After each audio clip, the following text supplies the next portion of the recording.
had a lifelong struggle with being interesting, so I joined a book group. Book groups are great. You meet new people, pretend to read a book, and you get tons of free cheese. Listen, I tried therapy, and I got better results from just a couple of sessions of laser tag. Ever play laser tag? I have never felt that free. I mean, sure, I ruined a 9-year-old's birthday party. I wrecked it. But I also worked through some pretty big intimacy issues. And I made the leaderboard like 3 times. That kid was not good. It was not Kevy's special day, I'll tell you that. Hello, and welcome to Carnival Personnel Sideshow. I'm Jacques. Joe here. And Joe, very excited because our guest today is somebody we've been bouncing back and forth trying to do a podcast, with her for quite some time.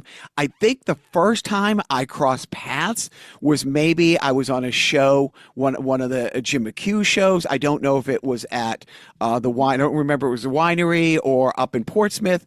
Hysterical, absolutely hysterical. And then, months later, I did a show and it turned out like the funniest person on the set was her offspring. And so she's a fascinating, comic. She's one of those rarefied air, up there with the Christine Hurleys, the Tonys, and the people that, make this region the most insane special region when it comes up to stand-up comedy. She has a fantastic backstory.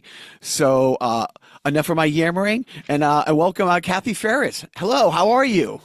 I'm good. Thanks for having me. I'm glad we were able to finally do this. So I want to start right at your beginning. You're in that group of like staple New England headliners that people love that got a later start. Yeah, I that's so kind of you to say, and putting it like with Christine and Tony and all that. No, I'm actually like compared to them, I'm quite new. I'm only on my 14th year. I did start late. I started when I was 44. But it's just been a really like wonderful ride. I didn't intend on doing, like a lot of people, you took a class and you're like, oh, I'm going to do this. And then, you just kind of folded in with wonderful people like Kelly McFarland and, just kind of stayed, and it's been great. It's been really great. When did you take your first class and was the teacher somebody who I might have known? When I took my first one was when I was 23, and I don't even remember the fellow's name. When I took my second one, 19 and a half years later, it was with Rob Crean at Improv Boston. And then, I did it, and then I was like, I'm done.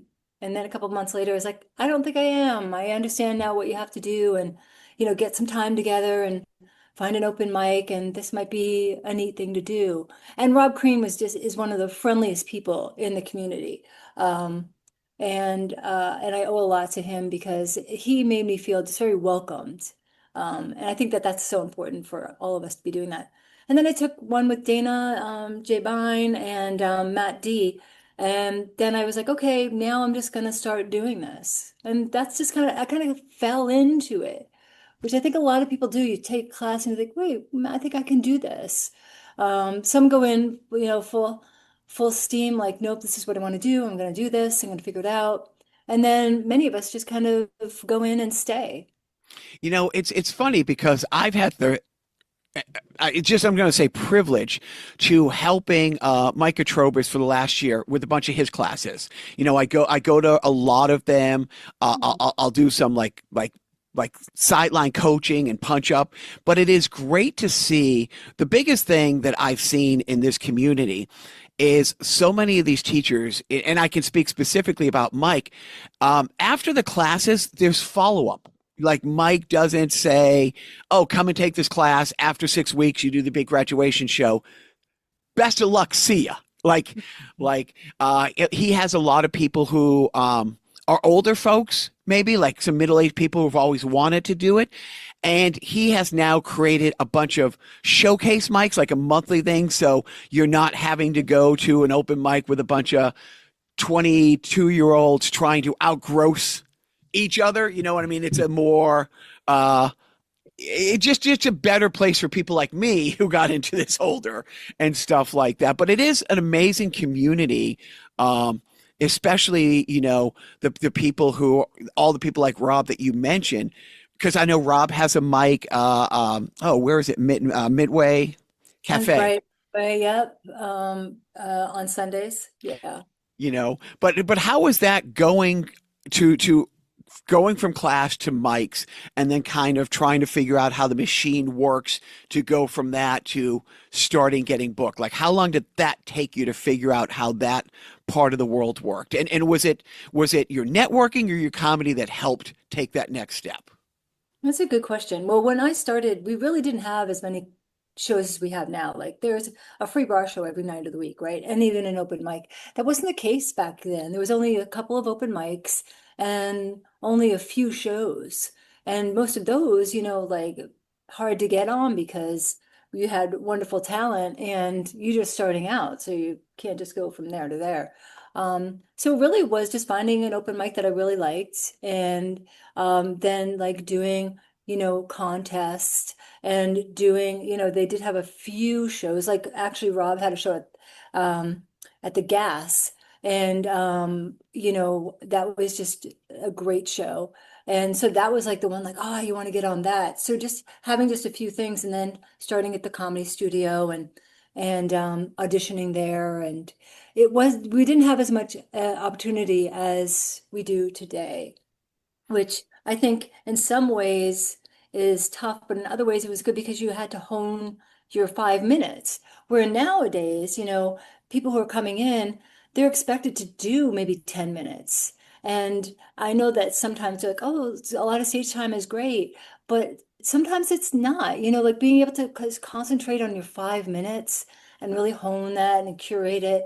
That's what we could do back then because we didn't have as many opportunities. Where now they're getting on shows, free shows, and like, oh, well, you can do up to 10 minutes. And you think, well, I better do it because I've got to take this time. And then you're having to deal with finding 10 good minutes instead of a killer five. And once you have a killer five, that's when you really get opportunities that open up for you. It's funny you mentioned contest and the jumps in time. Last year, I worked all 6 days with McHugh and Helen on the comedy festival. And what was really interesting, one of the things that stood out is the first round it was 5 minutes, and the second round it was 7 minutes, and how many people were shoo-ins. No doubt about it, they were getting on to the next round. Just an amazing 5 minutes, like. They were ending their sets at 4 minutes and 59 seconds with a huge laugh, but didn't have 7 minutes when it went the next day. Like it was almost stunning. It was like the first time I had kind of seen that sometimes people, aren't ready to do even two more extra minutes anywhere close to that pace. But yeah, no, it is interesting. Yeah, yeah. And the Boston Comedy Festival, that was a big help for me. It took I was in that for 5 years. Like the first year I didn't make it in. The second year I made it through. No, I didn't make it through. I got, round one. The third year, round two.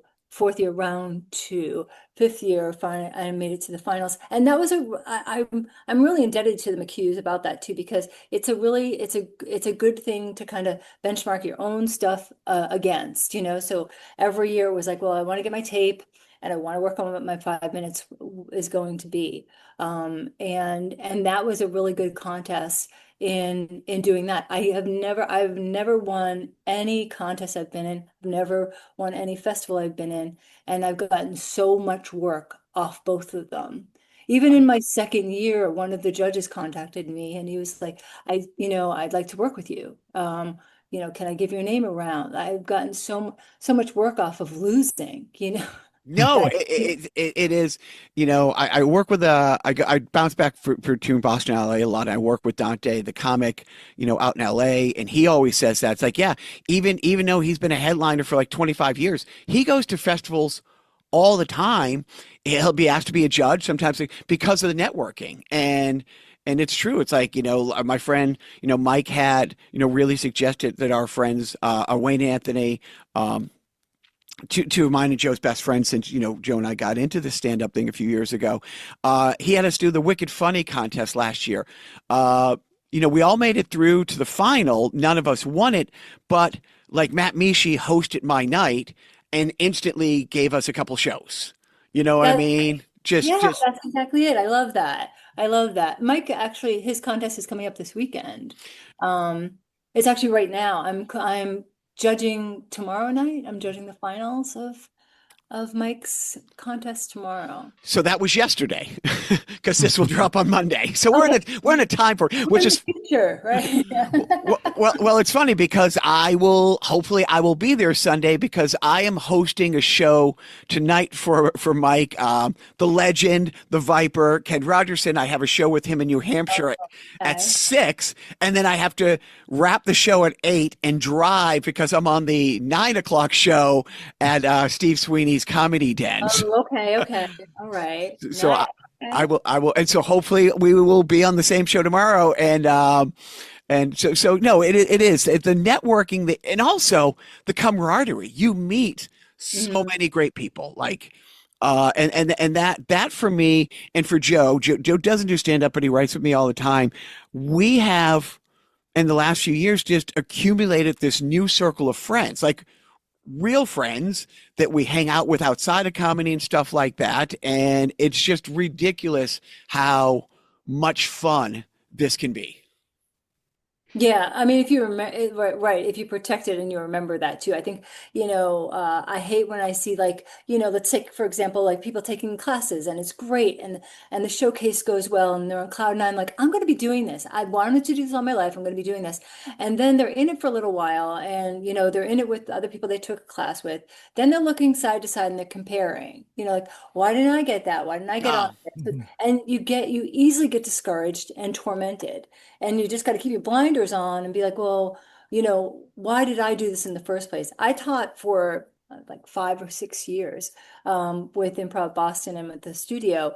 And one of the first things I would say to people is, why are you taking this class? And I'd make them write it down. And if they were going to continue to go on, I'm like, remember that.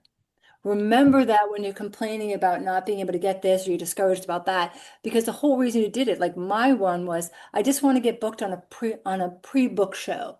I want somebody to book me on a show. That was it. And even now I'll go to shows and I'll be like, oh, I don't know about this. I'm like, wait a minute, this is all gravy. You're already goal, you know what I mean? So the rest of this is fine. No, when I got into comedy earlier, like when I was younger, my goal was to compare myself to other comics and torment myself. So I met my goal and then I just quit. I was like, you know what? It's not going to get better than this. So I think I've reached the pinnacle, the zenith of my career. Joey, you're the first one to say, I love that you we just admit it's human nature though too, but I love that you say that because I think some people don't realize that like it seems very easy, like coming into class, especially with somebody like Mike, who's a really good teacher, and he guides them in, and you're like, yeah, I thought this would be harder than it is. I mean, it is hard, but you know what I mean? And then this happens. Yeah. I like having that perspective going in. And just for me, I have like, I know my ceiling starting this. There's no Netflix special. I'm not going to be a touring comic. I started in my mid 50s just to have fun. And I have had more fun the last 3 years. And again, I've made so many great friends. And luckily I fell in with a group pretty early on. Mike, Mike has, there's a group text and it's called the Minions. And Mike has mentored so many people. I refer to him as the rising tide of New England comedy because he does. He, like I said, there was just a class that he did maybe 3 or 4 months ago, and there was 2, ladies of my age, much older to get into this. They didn't know each other. They became friends during the class, did the showcase. And then about a month ago, I was hosting one of the booked showcase mics up in New Hampshire, and they were both on it. And it just made me so happy to see that they were continuing, that they found somebody to do this with, and that their husbands and their friends had come to it. And it was really nice that they found a community. They're not going anywhere. This is a hobby and it's fun and they're getting out. You never know. Look at 5 years ago. Yes. All the people that have like blown up because of like, what they've done online, or, they've come into something, or they won a festival. We just don't, you never know when it's somebody's time. But Yeah, I think that is because true. recently it was more like a confluence of the COVID lockdown and the rise in like social media. And Mhm. so when COVID lockdown opened up and this sort of resurgence of live comedy happened, you also had like this, cadre of people that were making their names online who could then just go out and showcase in person. So like there was a lot happening about 5 years ago that kind of built up to kind of like a new like, I don't know, renaissance or Okay. resurgence in stand up since, the lockdown. I think I think that's such a good point, and it's really interesting to find because a lot of the, let's use those examples of like people that have a lot of followers. So now they're getting into places because they're selling tickets. You know what I mean? They're selling tickets. Mhm. But some of them like can't maintain a 45 to 90-minute show, what the stand-up can. So like I'm very interested in like how these two can put together, or like podcasts too. That has become now, a thing that theaters that traditionally would just do stand-up have now entered into this as well. But you're right, you don't know what where people are going to go. Look at Leanne Morgan. You know what I mean? Yeah. Leanne Morgan's been around for a long time, and she's wonderful, and she's and a great trajectory, but blew up because of that, and because she was already ready for it. She was great, ready for that opportunity. So yeah. So how did you go from taking a class to your dry bar special in relatively a short period of time? That's a pretty big thing, those dry bar specials. Yeah, and I'm super grateful for it. I think a lot of it is like, I want to say luck, and the other part is just being ready for the opportunity. I was very lucky. I am very lucky, and the timing of it was really good. That they were looking for somebody. I mean, if we're gonna be frank, they're probably looking for a woman. And you need to be clean because this is being taped in Utah, and this is a dry bar. And I I got the email, and I submitted for it, and within two weeks I was in Utah. Like, so like I didn't have any time to prepare for the dry bar, but I was always preparing for the dry bar, I guess, in some ways. Well, So yeah. like you say, you never know when things are going to happen. So let Great. me ask you this very personal question. The first time you went and played laser tag, do you think that was going to open a gateway into comedy gold? Just absolute comedy gold? Right. Those are like real examples of things that happen, that you just kind of collect, right? I think going into it, and I'd love your perspectives on this too, like going into it like later in life, you have more experiences now. You know what I mean? Like there's so many things that you can draw from, and you have more opinions about things, that I feel like that there's just more material there. Well, life experiences. Now, that's an interesting question that I definitely wanted to ask because you tried this at 23, you got back into it 19 years later. In that 19 years, you started a family. Yeah. What was it around the Farris household when you're like, "Hey, mommy's going to go and try stand-up comedy now?" Well, it was really because of my kids. I was encouraging one of them to go try out for like a play or something in high school. And I was like, she's like, I don't want to do it. I'm nervous about it and all that. And I just heard myself saying like, well, if you don't try, you'll never know.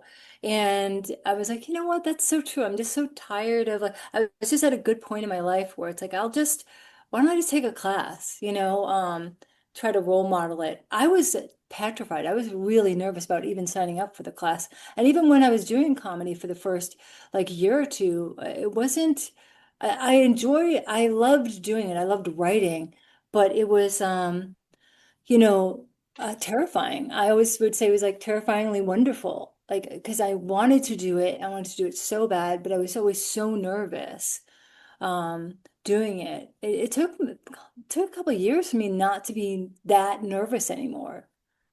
What was the first time you remember like a specific show or a joke where you're like, "Yeah, I can do this. I can do this and I can be really good at this." I think that I don't know if I'd say I could be very good at it, but even when, one of my first jokes that I wrote, I didn't like even realize that you guys like do too, like when you're writing, like I didn't even know that was in me. Like I didn't even know where those things, like where did this come from? And I remember I wrote a joke because I was meeting somebody at a coffee shop for something completely different. I think like PTA or something like that. And I was waiting for them. I'm like, geez, I didn't even tell them like who I was, or I don't even know if they'll be able to identify me. And that's when I wrote my whole thing about, um, uh, my husband says I look like Princess Di, but with the facial energy of Prince Charles. I don't even know where facial energy came from. Like I still to this day, that's I think the funnest part about writing. And I don't I wonder if you had this as well, where you go back and like, where the hell did that come from? Like the things that just come out because you're in this gear of creating. Um, that made me curious to be like, I wonder what else I can produce. You know what I mean? I think it's been a long time before I was like, I can do this. I'm legit. I always think that I always knew I could do it. I just didn't know how to do it. Um, but I also don't take myself that seriously about it. Like you, like I'm not like, oh, I'm moving to New York. Oh, I'm doing a thing. Oh, like now it's just I do it because I really love to do it and I love connecting with people and I'm just trying to get better at it. And that's really it. The highlight for me is that I'm at the point where, wait, I, I'm getting $75 to be on a show with Tony? Like versus paying $25 to go see a Tony, or the fact that like Joe and I will, do a show that Steve Bjork's on, and he talks to us like people, like real people, and Like and colleagues, yeah. and Mhm. but just that for me is so much more than I could have hoped. Mhm. People, like I can legit say I am friends with Christine Hurley. Not I know her, not like she did the podcast. Like, she's doing a charity show for me in a few weeks for a dog rescue that got a wheelchair for one of our rescue dogs. And she's in that world. But it's like the fact that these people who I was going to see for many years, who I absolutely, I mean, the first, I was living overseas and my sister, 2014, 2015 said, next time you come home, I found our new favorite comedian because my sister and I love Brian Regan. And she was talking about Steve Bjork, who had come to her library to do a book signing because Steve's book had just come out. And so 2015, around then, I was home for a visit. We went to see Steve, who was with this woman I'd never heard of, Christine Hurley, because I was living overseas. Hmm. And I was like, holy crap. Like, and it was one of those Elks Lodge fundraisers for something, and just two headliners like that, just absolutely ridiculous fun. And then flash forward, like Joe was saying, during the pandemic is when we started writing, thinking, got some time, thought about, but now that I get to say I'm friends with them and Mm. work with them, that's more than I would have ever thought falling into this midlife crisis. And it is such a great thing. I've done more just because of that. I'm super happy doing this. I don't need to do anything else in comedy at all than what I'm doing right now. So if anything at all happened, it just be beyond what I could have hoped for. Right, and it will too. I mean, right. And you're talking about two of the kindest people. I mean, and Tony V and Jimmy Dunn and Kelly McFarland and Yeah. Corey Rodriguez and all of them yeah, at some point have been, like they'll give me advice. Right. They're super supportive of doing this, like being on the Mother of a Comedy show. All of them were my champions of doing that. And Jim Roach, who is amazing too, who produces great things. Um, like they're just all like ready to kind of help you out too. You know what I mean? Yes, 100%. The Mike Donovan, he's written a lot of books. If you like Russian history, Mike Donovan is your guy. But he put out this comedy book a couple years ago in which he talks that he hates how comics are portrayed primarily in like movies, that it's this really dark world, that there's all this backstabbing. Is that a thing? Probably. But what I found in New England comedy, or even out in LA, I have a couple great, headliners who have really mentored and championed. But here, what I have found is how so many of them will talk to you if you're receptive to them pitching an idea to you or punching something up or giving you a little advice about how to hold a mic. If you're like, oh my God, thank you for this advice, you're letting them know, tell me something else. Like, you know what I mean? And there's so many of these people, who I've got to work with who are just the nicest, most, they might have had a struggle coming up and they were not going to be the guys or the ladies in front of them who made it difficult. They want to make it as easy as possible or as accommodating for possible. And that, again, is more than I could have hoped for, and more than Joe, because he goes to so many of these things. So it is a great community. And one thing that I think really stands out with New England comedy is the number. I don't like to say, oh, she's a great female comic. Comic is comic, but there is such a plethora of amazing, and you've already mentioned Christine, McFarland, yourself, Caroline, Jody Sloan, Jody Sloan, right? Mm-hmm. And there's so many more now too. And it is just absolutely great that there is a pathway for everybody, in this. But it is really great, to see. I want to get it right. It's Mother of Comedy, and that's kind of a tour that Mother of a Comedy show, yeah, that Jim does, Jim Roach, yeah. And you're going to be on some of these shows coming up?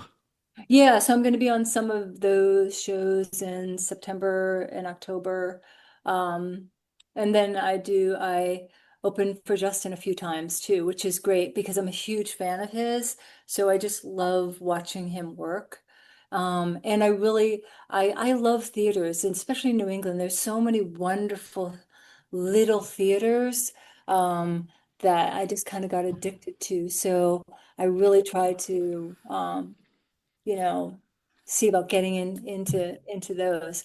But I will say on one point, of being a booker now, what I find to be wonderful is that a lot of these people who do headline, like I'll get a message from them being like, hey, I just did this show with this person. You may not know them, they may not be on your radar, but you might want to check them out.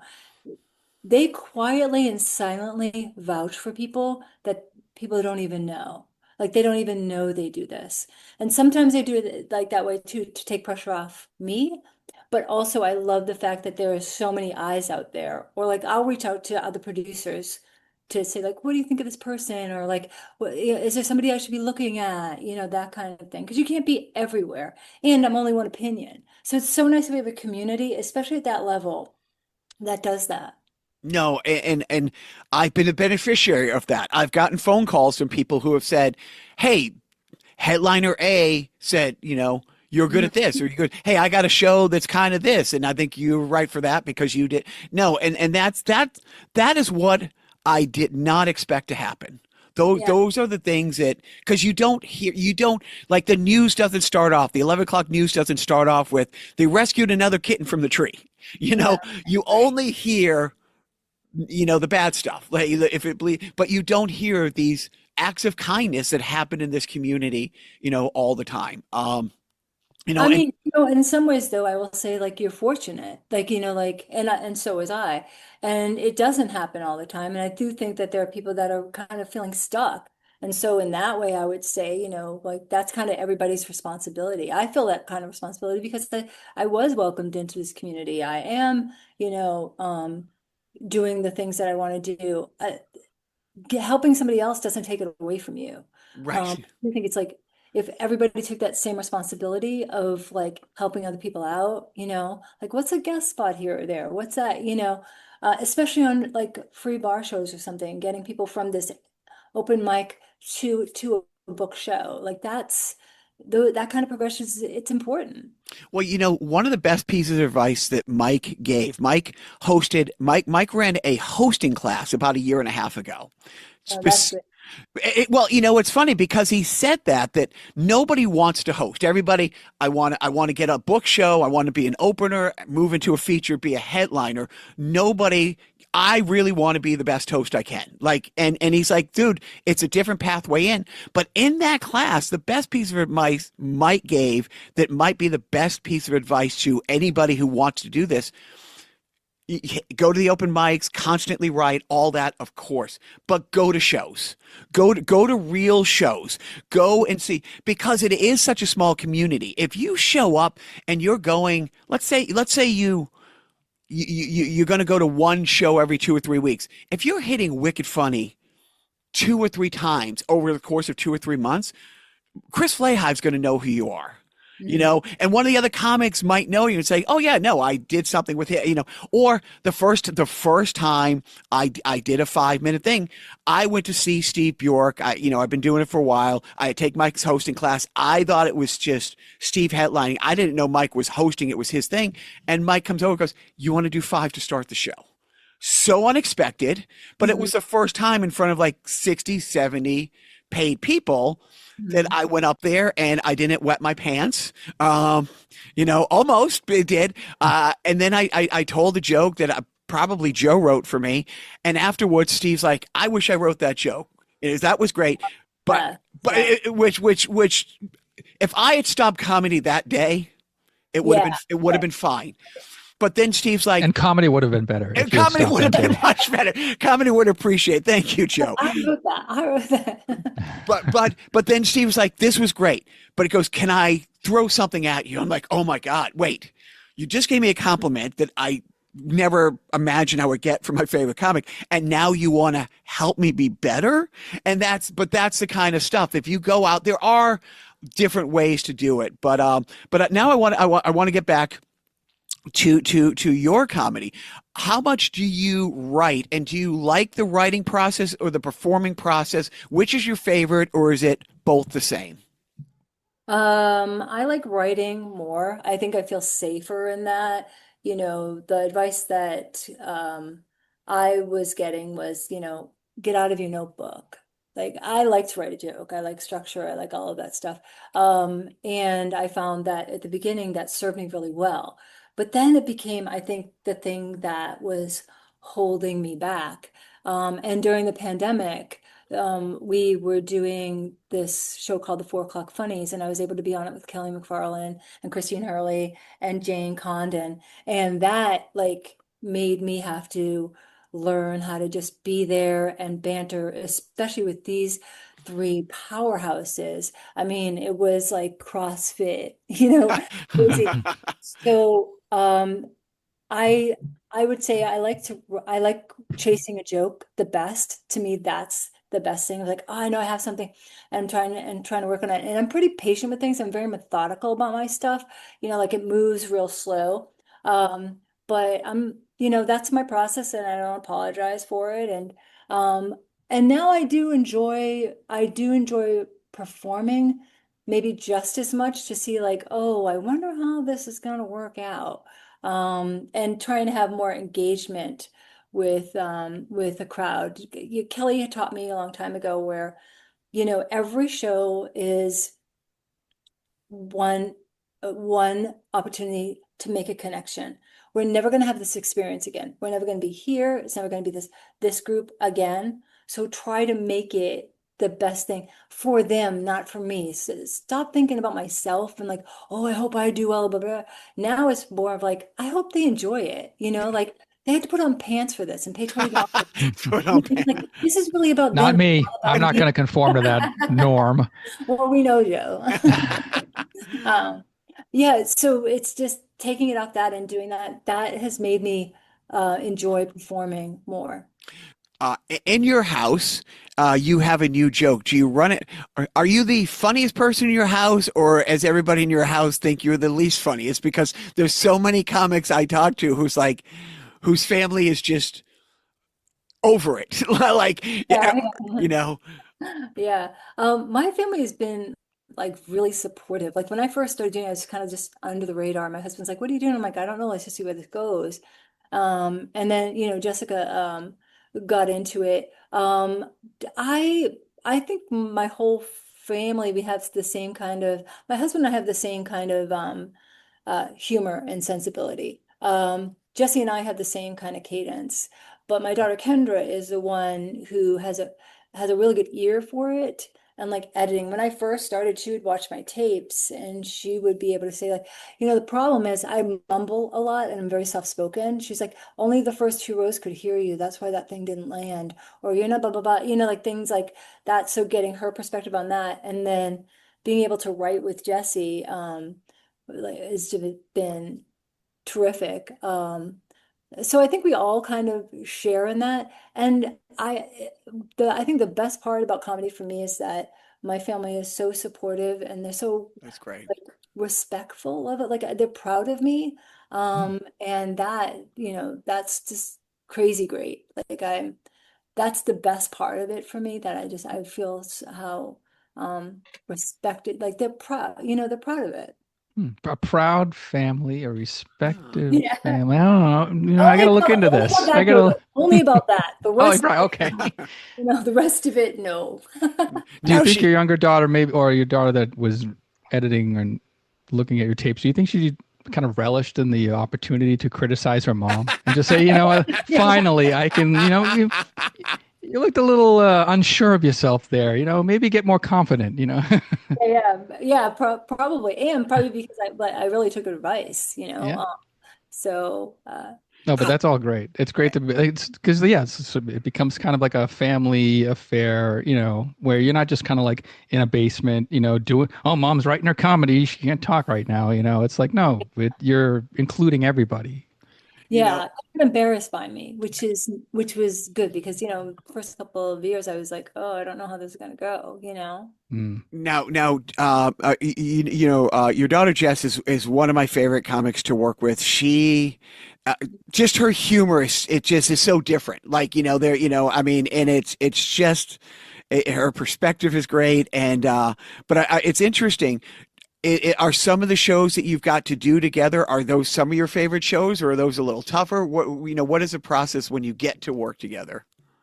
Yeah, I mean, I first of all, I love workshopping with her, and what's interesting too is that when she first started, she had taken a class with Gary Peterson, and she wouldn't share anything with me.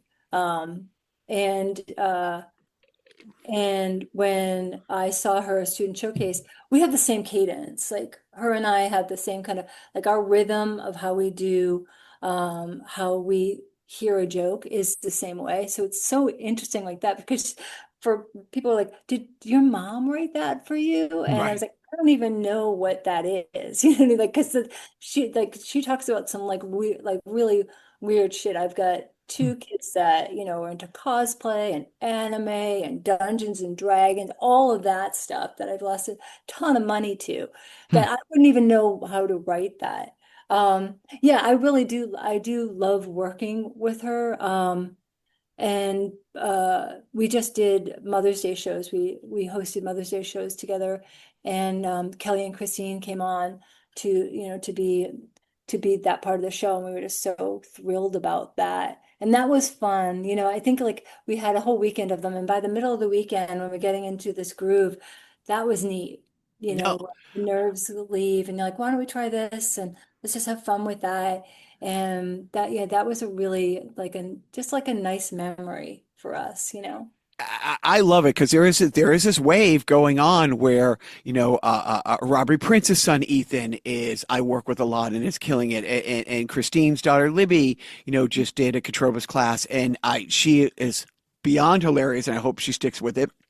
But my favorite so far is I've seen shows like in New York, here, and in LA. Just our travel schedules, collided, where Tony V and his son Gus have co-hosted shows together, and they are so different. And so it shouldn't work as well as they do. It's almost like an old vaudeville thing. You know what I mean? The age discrepancy, the style of humor. But when they co-host shows together, I mean, and I just, as a dad, I'm like, I can't imagine anything better. Like, I can't imagine, like when Ken Griffey Jr. was on the same team with his dad, Ken Griffey, for like 4 seasons. Like, driving to the ballpark every day must have been beyond a treat. So it is when you can share something like that, because this is an art. Well, if some people do it right, not me. Believe me, Joe, I'm not an artist or a comedian. Thank you. Okay.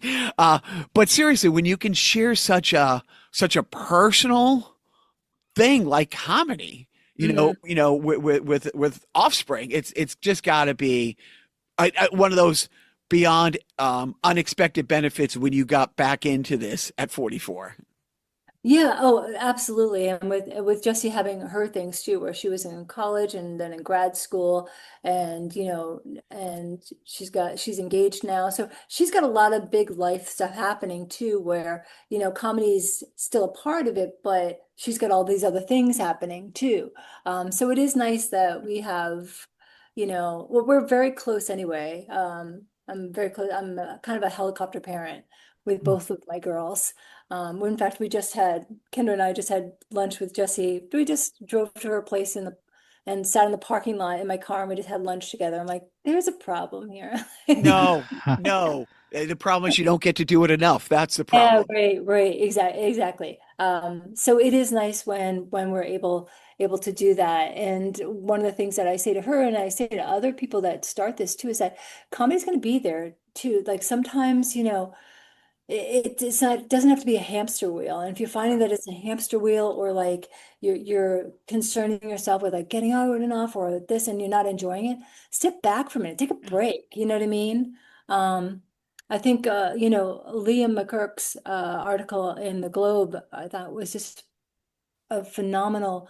I love him anyway, but I'm so grateful for him for writing that, because I think so many people in the community struggle silently with things as well, and feel like if we ease up on our pace, or we don't take it, we're taking care of ourselves, we're not doing comedy, we're not a real comic. That's not true, Well, you kind of also have to step away from comedy to get the life experiences to write comedy about. So it's kind of like, if you're just focused on comedy, and then you start getting smaller and smaller, where you're in your head and you're on the page, and you're just trying stuff out in a vacuum, it doesn't work as well as if you just take a break, or live life, and then comedy will find a way. Yeah, exactly. I made a long answer out of the first thing, like, yes, I enjoy working with Jessica. And at the same time, I think I always think of like younger, and like when as a mom, just thinking about comedians in our community, and just, wanting to, I don't know, give them permission, or give them a pass, or give them, some nurturing about like, everything's okay and you're doing good, and it's okay to take the day off. Do you know what I mean? 100. I just got back from LA, and I went out there with my two sons, who, for some weird reason, at 17 and 15, still like hanging out with their dad. And a couple of my friends are like, "Oh, do you want to do shows? You don't have to do this." I'm like, you know what? They're both lifeguards this summer. They have a limited time. I'm not doing anything except we live for theme parks. Like, theme parks is, we go around the world to theme parks, but we did a few days at different theme parks. We went to the beach. The little one is he hates the word soccer, but his whole life is football, soccer. We went to an LIC, and that was it. I mean, I saw friends and it was great, but I didn't feel the need. I'm going to London and France in a few weeks with the wife, because she's going to see Duran Duran at Manchester, and a couple friends are like, "Oh, I know this one place in London if you want to do it." It's like, you know what? Yeah, maybe I'll think about it, but it's like, I'm just excited to experience London. Like, I want to go to 221B Baker Street, Sherlock Holmes place. I want to run the London Eye. I'm going to a Manchester U game. I'm going to a PSG game in France. Like, I don't have to do, like, comedy doesn't have to come with me over there. I love that Simple. It's kind of like what Joe was saying, where it's like how much would you enjoy like London if you're worried about like, oh, I'm going to be going on a show tonight Yeah. and doing this tour and I'm in my head and not like having this experience, which maybe you might bring that back and get material out of. I mean, a couple of friends said, "Oh, I mean, it's like if somebody says, hey, one, like I would be like, oh yeah, if it can squeeze in, great. I appreciate people making that, but on the other hand, it's like, yeah, I have a good life balance. Joe, I make Joe help me with my comedy more than he wants, but most of the time when Joe's management goes out of town or my management goes out of town, we get together and we watch, a marathon of Paul Lynn on Hollywood Squares. And don't sit down and write. We're like, let's just laugh for the next few hours and enjoy this. You know what I mean? It doesn't always have to. But now, on top of this, you are pretty much a full-time booker working with the bigger clubs in New England. It is under the John Tobin umbrella, which, by the way, here's my one issue with John Tobin. He has come on our podcast. He went on my friend Wayne and Anthony's podcast. He goes out of his way to say he is not a comic. I don't know if we had a funnier guest on our podcast. Yes. Tony B. We had Tony B. He was funnier. You know what? Maybe. Okay. And this is, thank you, Joe. But but also joking. I kid because I love. Go on. He also went on my friend Wayne Anthony's podcast, Open My Pain, and told his story about being stuck in a snowstorm, having to drive Patrice O'Neill back to Boston. It physically hurt listening to Tobin tell his story, and I got mad at him. He has no right to have his name, John Tobin Presents, over these clubs and not get up and tell these stories. So, other than your boss being a liar saying he's not a comic, how is it being a booker? I was surprisingly enjoying it when we first started talking about this last year, about possibly coming on to do this, because I was doing it for the Comedy Studio before, about a year or so before then, and my first thing was like, I'm a comic first, and then my second thing was, but I don't think it's a bad idea to have a woman booker, and so I was just kind of on helping, consulting mainly with, a few of the venues. And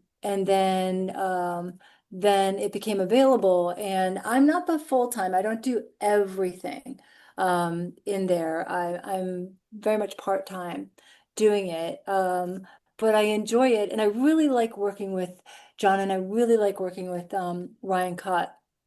Um, I I've never felt more heard or more respected in this kind of role.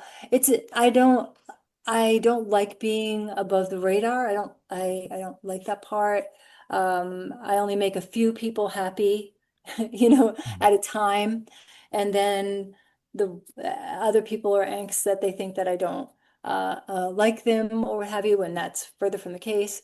It's as tough as I guess you want to make it, but I really do enjoy it. And I guess that's my scattered answer. Yeah, coming off a crazy week. But do you of the clubs you work? I mean, it's like, okay, who's your favorite daughter? Like, which is your favorite club? Do you have a club? And I will say this: I love Off Cabot. The stage is great, the room is great, but it has mine and Joe's favorite green room we've ever been in. Oh, right. Yeah. Yeah. Yeah. I know that that's a hard thing to say. I guess I'll say it like I would about my daughters. There's something I like about all of them. The scene I like because I feel like there's potential there that we just haven't tapped into yet. And I really always like that kind of project. And I love working with Chris Tapp. Off Cabot, I feel like it's a home. Like Yeah. when you come in, the way just the love and the passion that they have it in there, and the size of the room, the aesthetics, all of that.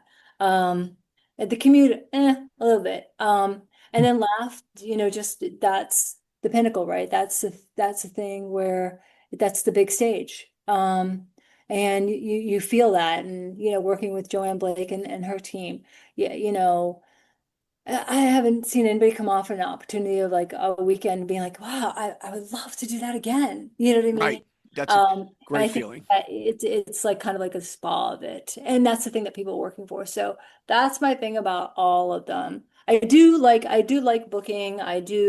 Um I would say, if what I find to be the easiest thing to book for people is that there's so many good people in Boston. That's the hardest part about my job. So many good people.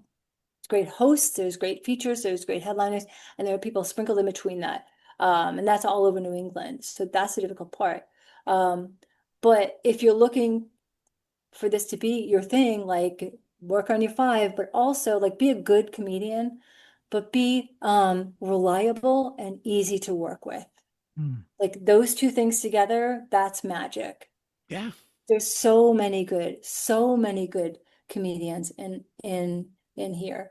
Um, and just being able to be easy to work with. And that's not to be like you do everything on my whim. It's not that. It's about like just, showing up like maybe 15 minutes before the show. Slow Yes. down. Hold on. Wait, I don't think you know this business. And I'm not saying that like, oh, there's so many of us that aren't doing that. It's not that. I think it's more of a thing. I think people think like, I want you to see that I'm busy and I'm doing a lot of stuff, so I'm going to be there, but I'm also going to be doing this.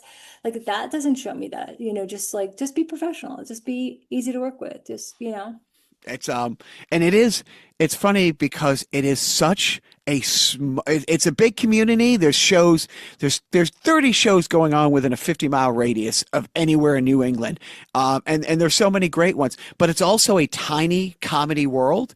And like you said, if you have a moniker of professionalism, if you show up early, like, you know what I mean? Like a half hour before. So everybody knows that you're there and the host and all this stuff, little things like that. If you're running late and All you, right. and you can text little, but it's also a tiny world where you don't know who knows who else, and it seems like everybody knows everybody. Because I was in New Jersey, my cousin is writing a movie, or wrote a movie that they're producing, an Adam Sandler thing, and just talking to him and his partner, who is probably the funniest person I know. Yeah, funnier than my cousin. I'll say she's the driver. But she's like, oh, blah, blah, blah. It's like, oh, I'm coming to Boston in a couple weeks. I'm going to Laugh Boston. She has a show here. And that, again, that's on Joe's birthday on Thursday. And I'm like, oh my God, I know John Tobin. I know Kathe Farris. I know the people who, and it's just nice to know that it's like, yeah, you know what? If you're a nice person, it's a nice community to be able to, to know everybody, because everybody does know everybody. Right, right. And just kind of like helping each other out, and like people that are big fans of certain people, and trying to connect them together. Yeah, all of that. But you're right, it's a small community, but there's so many of us, like if we look at like what we have for a month, maybe I have, I don't know, maybe 20, 25 spots. How many comedians am I looking at? 137? Right. Do you know what I mean? Like it's a lot. Um, and wanting to give as many opportunities as you can. But with all this, with your comedy, with your booking, how do you have time to build your wine cork empire? Thank you for asking me about that. I do that every day. I've been doing this for years. It's expanding actually this year. I'm very excited about it. It's the one thing that brings me so much joy. And this summer is when I was really started talking about it in my set more. Because I don't know, I just think it's like, it's one thing that after a show, people be like, what is that? Because now I like give one away. Like I just did a show in Michigan. And I was opening up before a band, and it was like I didn't really realize what I was getting into because there were kids there. So I'm like, I'm at the cheese plate and I'm talking up this 6-year-old. Her name is Anne. And so in the middle of it, like I have an Eleanor Roosevelt cork that I usually give out at every show because I'm a huge Eleanor Roosevelt fan, and I think that it's a great gift, especially for mothers on Mother's Day. Anyway, so I give this to Eleanor, my new friend, and I just got a note that Eleanor started first grade on Monday, and she had to bring in 3 or 4 things, her favorite things from her house. And so she brought in like her Disney princess figurine, a snow globe from Korea, a friendship bracelet, and her Eleanor Roosevelt cork. And I Hmm. couldn't be happier. This has just spurred me on to do more of these. I like it because people think that they're actually like they're like I think that they're wonderful pieces of art, but they're not perfect. You know what I mean? It's just Right. like paint and corks. And that's what I like the most about it because I get so caught up in trying to do things perfectly and edit things, especially with my comedy, that this is the one thing that I allow myself to just be imperfect with and just share it with the world. I sometimes will just put them out into I call them corks in the wild. Like you'll just find one at different places. And I asked people like, oh, well, just tag me in it. Because like I gave one to somebody in New York and they sent me it back. They brought it to dinner, to the park, like they're tagging them all over. And it was just like a fun thing that's taken a life of its own. Well, I And love. what's the name of your Instagram handle? Go cork yourself.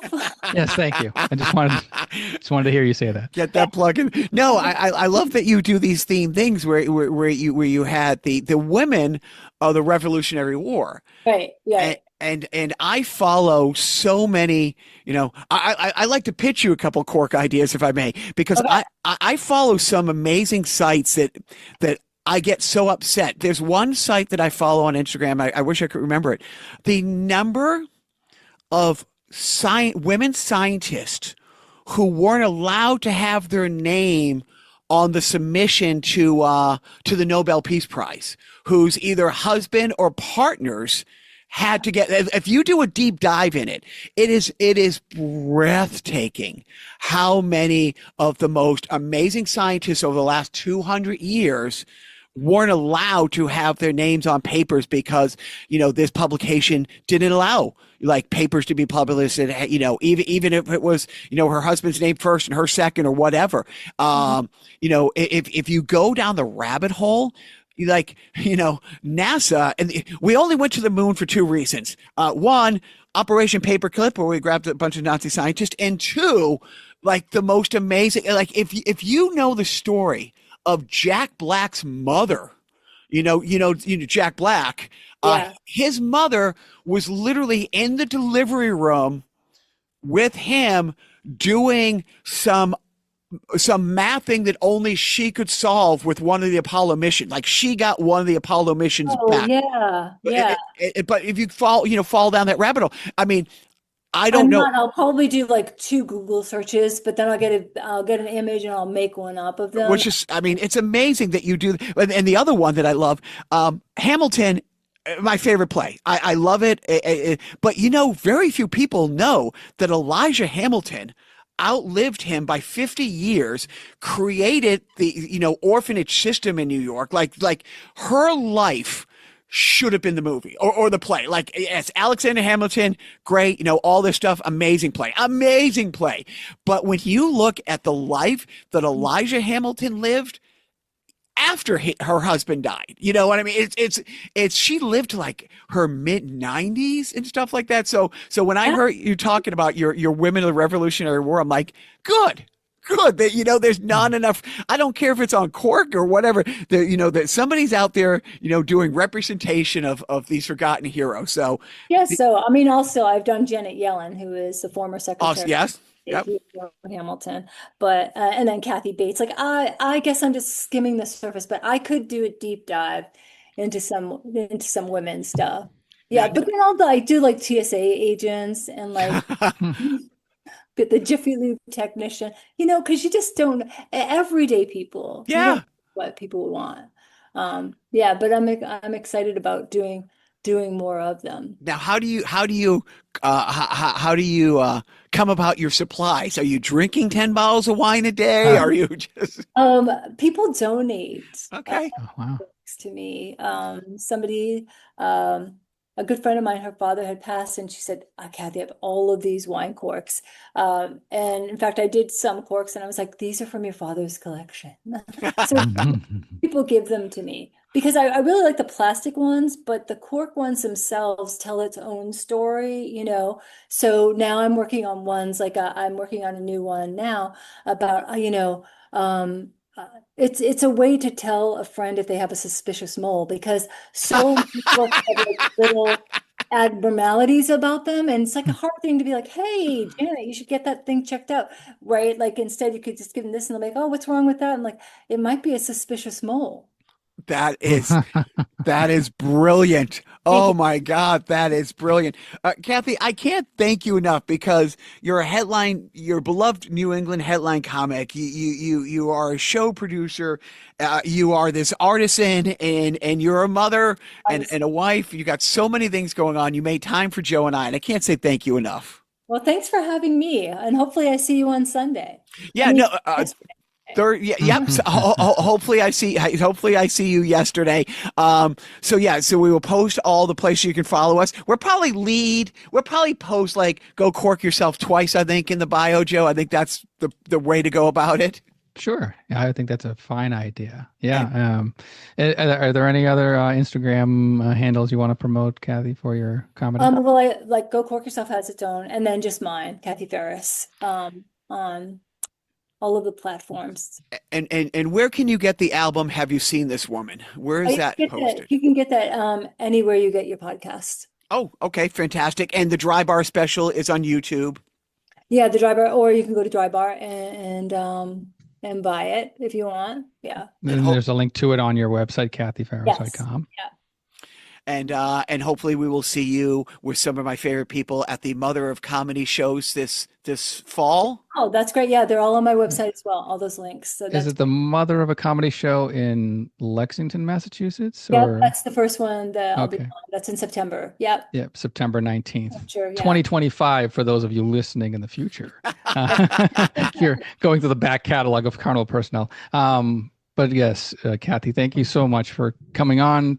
Thanks for, painting corks as well, Yeah, I'm putting my art out in the world. Yes. And Jacques, please, for the love of God, don't forget. I'm not even going to ask the audience, because every time I ask the audience, what do you do for self-care? It's always the same. We work out. No, that's not what I'm talking about. I mean, although I have tried Zumba, but I was asked to leave because I refused to use my arms. You're getting my arms or my legs, but you're not getting both, Paula. Which stinks because I love to dance. I'm actually a pretty good dancer. Many people say that I have the heart of a dancer, but the body of somebody who knits. But I do dance a lot. I love to dance in my car. I'm a car dancer, which is way more challenging than Zumba when all you listen to is true crime podcasts and NPR. You try finding the beat to Terry Gross while merging on the highway. It's not easy.